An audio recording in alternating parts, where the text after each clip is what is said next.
오늘 하나님께서 우리에게 주신 말씀은 누가복음 9장 18절에서부터 27절 말씀입니다. 누가복음 9장 18절에서부터 27절 말씀 합독하겠습니다. 시작. 예수께서 따로 기도하실 때에 제자들이 주와 함께 있더니 물어 이르시되 무리가 나를 누구라 하느냐? 대답하여 이르되 세례 요한이라 하고 더러는 엘리야라 더러는 옛 선지자 중에 한 사람이 살아났다 하나이다. 예수께서 이르시되 너희는 나를 누구라 하느냐? 베드로가 대답하여 이르되 하나님의 그리스도이시니이다 하니 경고하사 이 말을 아무에게도 이르지 말라 명하시고 이르시되 인자가 많은 고난을 받고 장로들과 대제사장들과 서기관들에게 버림받아 죽임을 당하고 제3일에 살아나야 하리라 하시고 또 무리에게 이르시되 아무든지 나를 따라오려거든 자기를 부인하고 날마다 제 십자가를 지고 나를 따를 것이니라. 누구든지 제 목숨을 구원하고자 하면 잃을 것이요 누구든지 나를 위하여 제 목숨을 잃으면 구원하리라. 사람이 만일 온 천하를 얻고도 자기를 잃지 빼앗기든지 하면 무엇이 유익하리요? 누구든지 나와 내 말을 부끄러워하면 인자도 자기와 아버지와 거룩한 천사들의 영광으로 올 때에 그 사람을 부끄러워하리라. 내가 참으로 너희에게 이르노니 여기 서 있는 사람 중에 죽기 전에 하나님의 나라를 볼 자들도 있느니라. 아멘. 누가는 계속해서 이 땅에 오신 예수님과 또 사람들이 바랬던 그 메시아에 대한 차이에 대해 이야기를 하고 있습니다. 아시다시피 예수님께서 이 땅에 오신 목적은 우리를 죄와 사망의 권세로부터 자유를 주시고 또 믿음으로 말미암아 영생을 주시기 위해 오셨습니다. 그리고 그 구원의 은혜는 유대인이나 또 거라사인 광인 또 백부장과 같이 이방인들과 차이가 없었습니다. 하지만 사람들의 기대는 사뭇 달랐습니다. 그렇게 예수님께서 독특한 대가를 치러야만 했습니다. 누가는 그것을 자세히 기록하고 있습니다. 동네 사람들에게 배척을 당하고 심지어 가족과 친지들에게도 배척을 당하십니다. 그리고 나사렛에서는 집단 폭행으로 목숨을 잃을 뻔했던 사건까지 기록하고 있습니다. 예수님은 자신에 대한 사람들의 기대와 시선을 모르지 않으셨을 것입니다. 그럼에도 한 가지 진리를 다시 한번 제자들에게 확인시키기 위해 질문을 하십니다. 우리가 나를 누구라 하느냐? 제자들은 자신들이 들은 바를 예수님께 전하였습니다. 어떤 이는 세례 요한이라 하고 또 어떤 이는 엘리야라고 하고 또 어떤 이는 옛 선지자 중에 한 사람이 살아났다 하더이다 라고 하였습니다. 당시 대부분의 사람들은 1차적으로 예수님이 하나님께서 보내신 선지자 혹은 예언자쯤으로 생각을 했습니다. 과연 예수님이 이 시대를 구원할 메시아인가라고 궁금해하면서 엘리야부터 세례 요한까지 과거와 현재에서 어떠한 분이신지에 대한 그 대답을 찾았던 것입니다. 그들은 말라기 4장 5절에 따르면 그러면 엘리야는 주의 크고 두려운 날을 알리러 돌아올 것이다 라고 하셨는데 예수님이 하나님의 크신 행위를 일으키는 그 도구로서 활동하고 있다라고 그들은 생각했던 것입니다. 그러나 예수님은 예언자 그 이상이셨습니다. 예수님은 먼 미래에 하나님의 나라에 대해 이야기만을 하지 않으셨습니다. 예수님이 이 땅에 계심으로 예수님을 통해 이 땅에 임한 하나님의 나라를 눈앞에 펼치셨습니다. 죄로 인한 인간의 그 비참한 현실을 치료하시고 회복하심으로 그 주님의 통치와 뜻이 이루어지는 것을 사람들로 하여금 보게 하십니다. 그리고 하나님께서 다스리셨을 때에 그 사탄과 귀신이 쫓겨가고 여호와 샬롬을 누리게 하심으로 하나님의 나라를 이 땅 가운데 세우는 일을 예수님께서 하셨던 것입니다. 여러분, 만약 저와 여러분이 예수님 당시 유대인이라면 어땠을까요? 예수님께서 이 땅에 오신 메시아라는 사실을 쉽게 믿을 수 있었을까요? 예수님 당시 이미 종교 지도자들은 타락을 했고 그런 율법주의에 빠져 있어 영적으로 암흑과 같은 시대였습니다. 오랜 시간 동안 말씀의 변질과 왜곡으로 인해 메시아가 오셨음에도 분별하지 못하는 상황입니다. 그런데 예수님께서 하나님의 나라의 복음을 선포하시고 또 종교 지도자들의 거짓 가르침을 드러내시고 그들의 체제와 시스템에 도전을 하신 것입니다. 마치 고요한 호수에 돌멩이를 던져 파동을 일으키듯 예수님께서는 그들의 죄악을 드러내셨습니다. 그러한 상황 속에서 수많은 사람들은 예수님의 사역을 지켜보면서 때로는 예수님의 말씀을 경청하면서 때로는 기적을 보면서 예수님이 과연 메시아인가, 예수님이 어떠한 분이신가를 살펴보았던 것입니다. 예수님의 제자들도 동일한 질문을 받습니다. 그들은 예수님과 함께 동고동락을 했던 자들입니다. 그래서 그들이 했던 그 대답은 좀 달랐을까요? 예, 아시다시피 달랐습니다. 베드로가 대표로 이렇게 말합니다. 하나님의 그리스도이십니다라고 이렇게 말했습니다. 다른 복음서에서는 주는 그리스도시요 살아계신 하나님의 아들이십니다라고 대답을 합니다. 제자들 역시 예수님의 말씀을 이해하지 못해 여러분 때로는 믿음이 흔들리고 작은 믿음으로 인해 예수님께 혼나기도 했지만 그들이 경험한 예수님의 권위와 능력 또 안목과 성경의 성취를 볼 때에 메시아 외에 다른 분으로 생각할 수 없었던 것입니다. 우리 역시 마찬가지입니다. 믿음의 여정 속에서 여러분 반드시 시행착오를 겪음으로 우리는 믿음을 배워 나갑니다. 거듭났다고 신앙생활이 끝나는 것이 아닙니다. 거듭남은 시작인 것입니다.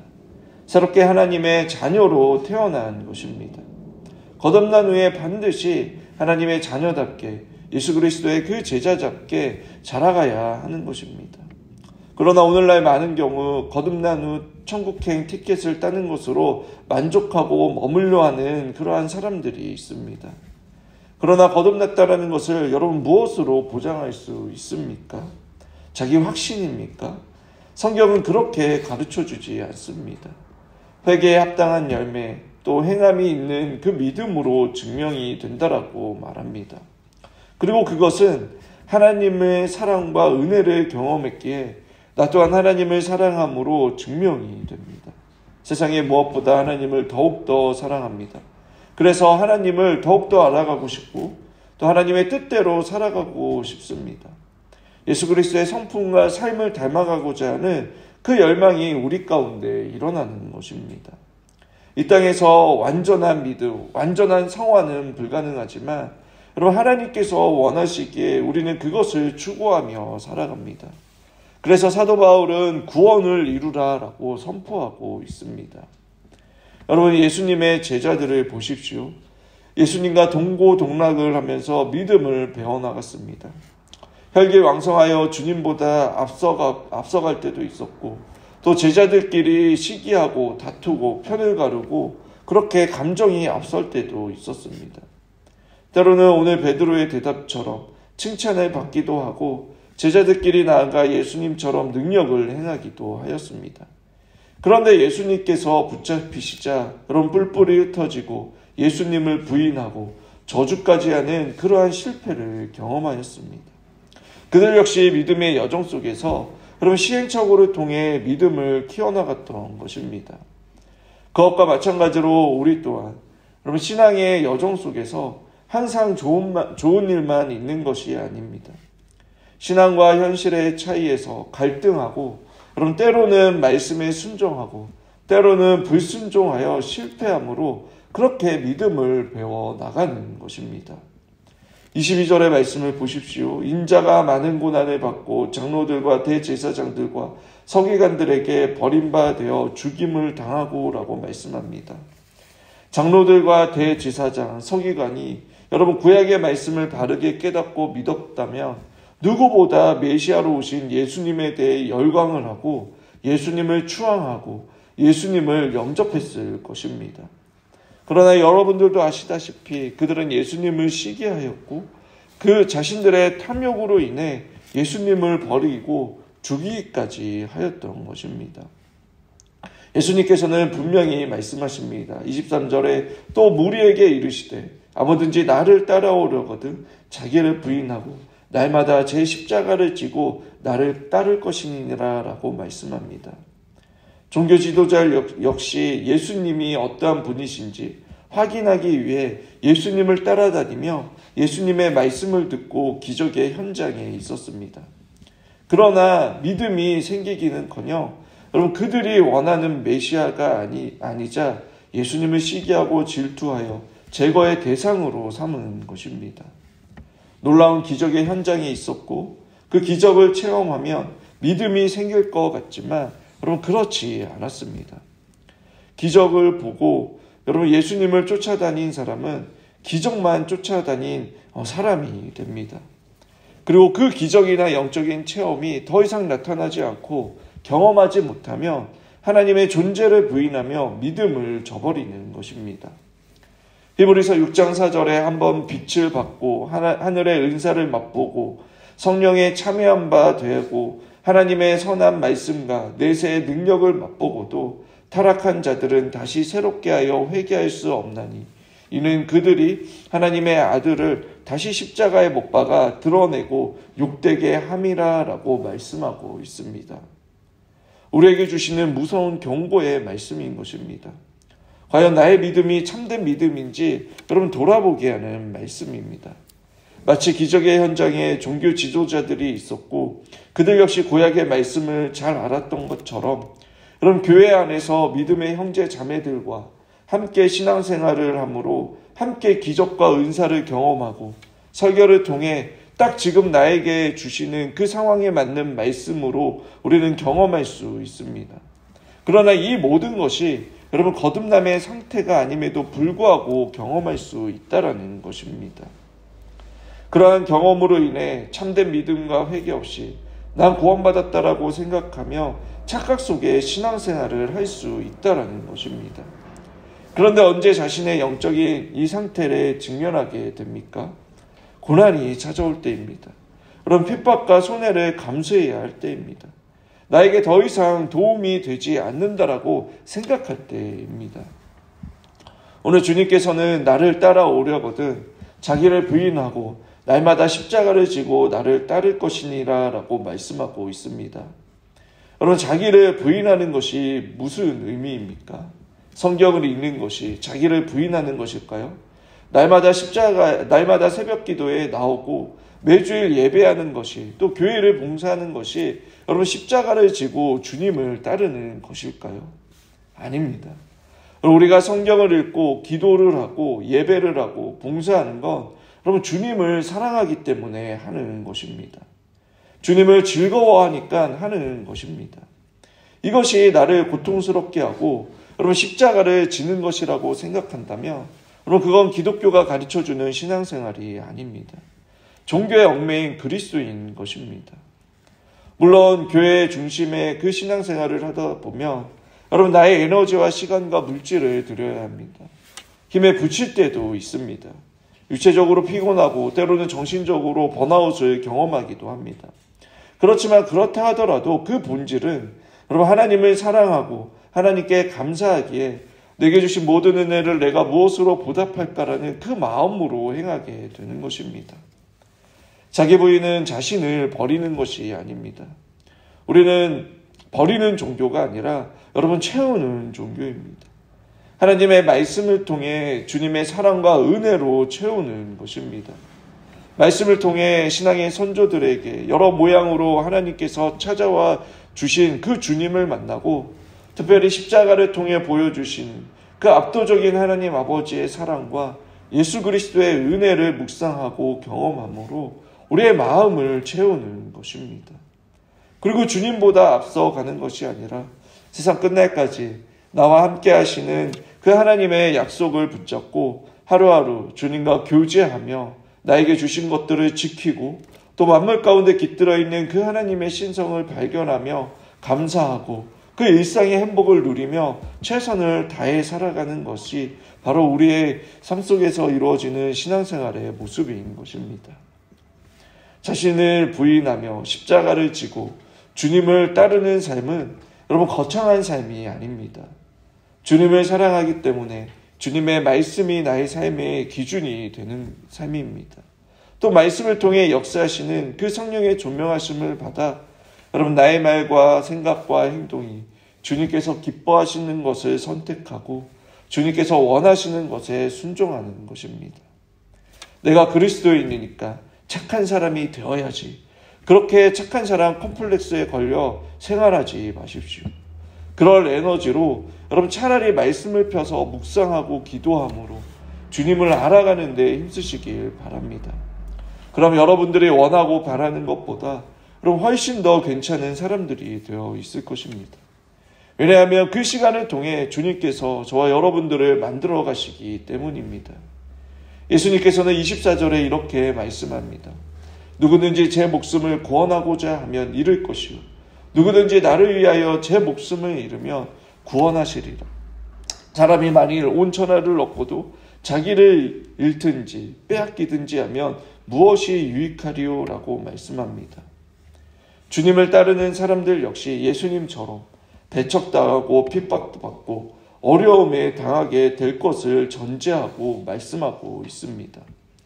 그러나 그러한 상황 속에서도 여러분, 참된 믿음을 가진 자는 주님 때문에 부인하지 않고 자기 목숨을 걸고서라도 여러분, 주님에 대한 자신의 믿음을 지켜내는 자라라고 말씀하고 있는 것입니다.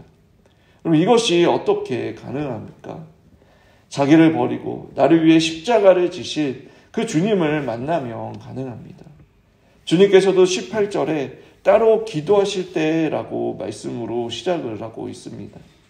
하나님 아버지와 한 분이신 예수님께서 우리로 하여금 그분과 하나로서 교제하는 모습을 보여주셨습니다. 우리 역시 말씀과 기도로 주님과 교제함으로 여러분, 나를 위해 독생자를 죽이시고 또 나를 위해 십자가에서 죽기까지 순종하신 그 주님의 은혜와 사랑을 깊이 경험함으로 자기를 부인하고 십자가를 짊어지는 자들이 될 수 있는 것입니다. 그리고 26절에 누구든지 나와 내 말을 부끄러워하면 인자도 자기와 아버지와 거룩한 천사들의 영광으로 올 때에 그 사람을 부끄러워하리라. 즉 이 말을 반대로 하면 어떤 의미입니까?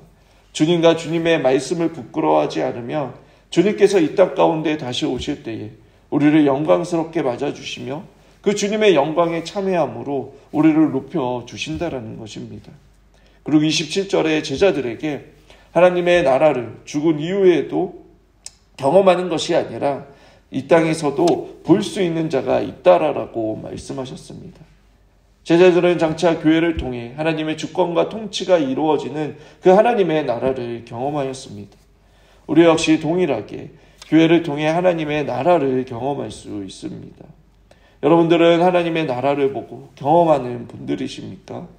우리 교회를 통해 하나님의 뜻이 하늘에서 이루어진 것처럼 땅에서도 이루어지기를 경험하기를 원하시는 분들이십니까?